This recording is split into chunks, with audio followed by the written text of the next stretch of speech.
ವೀಕ್ಷಕರೇ, ಸಪ್ತಶ್ವ ಚಾನೆಲ್ಗೆ ಸ್ವಾಗತ. ನಾನು ಚಂದ್ರಿಕಾ. ಕಾಂತಾರ ಮೂಲಕ ಡಿವೈನ್ ಸ್ಟಾರ್ ಆಗಿ ಹೊರಹೊಮ್ಮಿದ ರಿಷಬ್ ಶೆಟ್ಟಿ ಈಗ ಹನುಮಾನ್ ಅವತಾರ ಎತ್ತಲು ಎಲ್ಲಾ ಸಿದ್ಧತೆ ಮಾಡಿಕೊಂಡಿದ್ದಾರೆ. ರಿಷಬ್ ಶೆಟ್ಟಿ ಅವರ ಜೈ ಹನುಮಾನ್ ಚಿತ್ರ ಸೆಟ್ ಏರಲು ಸಜ್ಜಾಗ್ತಾ ಇದೆ. ಇದರ ಜೊತೆಗೆ ಈ ಸಿನಿಮಾದ ಮುಹೂರ್ತ ಬಹಳ ವಿಜೃಂಭಣೆಯಿಂದ ನೆರವೇರಿದೆ. ಇದರಲ್ಲಿ ವಿಶೇಷ ಅಂದ್ರೆ ಆಂಜನೇಯನ ಜನ್ಮಸ್ಥಳದಲ್ಲಿಯೇ ಈ ಮುಹೂರ್ತ ಕಾರ್ಯವನ್ನು ನಡೆಸಿರುವಂತದ್ದು.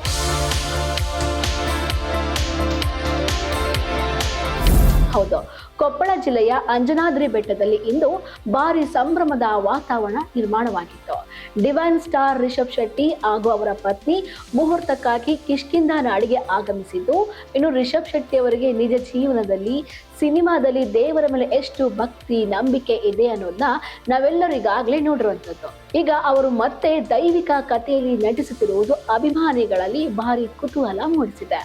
ಆಂಜನೇಯನ ದರ್ಶನ ಮತ್ತು ಆಶೀರ್ವಾದವನ್ನು ಪಡೆದ ಚಿತ್ರತಂಡವು ಸುಮುಹೂರ್ತದಲ್ಲಿ ಅಧಿಕೃತವಾಗಿ ಚಿತ್ರಕ್ಕೆ ಚಾಲನೆ ನೀಡಿದ್ದು, ನಟರು, ತಂತ್ರಜ್ಞರು ಹಾಗೂ ಪ್ರಮುಖ ಗಣ್ಯರು ಈ ಕಾರ್ಯಕ್ರಮದಲ್ಲಿ ಭಾಗಿಯಾಗಿರುವಂಥದ್ದು. ಮುಹೂರ್ತದ ಹಿನ್ನೆಲೆಯಲ್ಲಿ ಅಂಜನಾದ್ರಿ ಬೆಟ್ಟದ ಸುತ್ತಮುತ್ತ ಬಿಗಿ ಪೊಲೀಸ್ ಬಂದೋಬಸ್ತ್ ಮಾಡಲಾಗಿತ್ತು. ಸಾವಿರಾರು ಅಭಿಮಾನಿಗಳು ಸ್ಥಳಕ್ಕೆ ಆಗಮಿಸಿರುವುದರಿಂದ ಭದ್ರತೆಗೆ ವಿಶೇಷ ಕ್ರಮ ಕೂಡ ಕೈಗೊಂಡಿದ್ರು.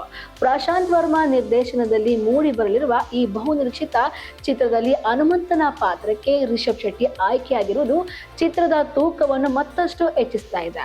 ಕಾಂತಾರ ಮೂಲಕ ದೇಶಾದ್ಯಂತ ಖ್ಯಾತಿ ಪಡೆದಂತಹ ರಿಷಬ್ ಶೆಟ್ಟಿ ಅವರು ಈಗ ಹನುಮಂತನ ಪಾತ್ರದಲ್ಲಿ ಕಾಣಿಸಿಕೊಳ್ಳುತ್ತಿರುವುದು ಅಭಿಮಾನಿಗಳಲ್ಲಿ ಒಂಥರ ಮತ್ತೊಂದು ದೊಡ್ಡ ಉಡುಗೊರೆಯನ್ನೇ ಕೊಟ್ಟುವಂತದ್ದಾಗಿದೆ. ಒಟ್ಟಾರೆ ಅಂಜನಾದ್ರಿ ಬೆಟ್ಟದಲ್ಲಿ ನಡೆದ ಈ ಮುಹೂರ್ತ ಕಾರ್ಯಕ್ರಮವು ಕನ್ನಡ ಚಿತ್ರರಂಗದಲ್ಲಿ ಹೊಸ ಅಧ್ಯಾಯವನ್ನೇ ಆರಂಭಿಸಿದೆ.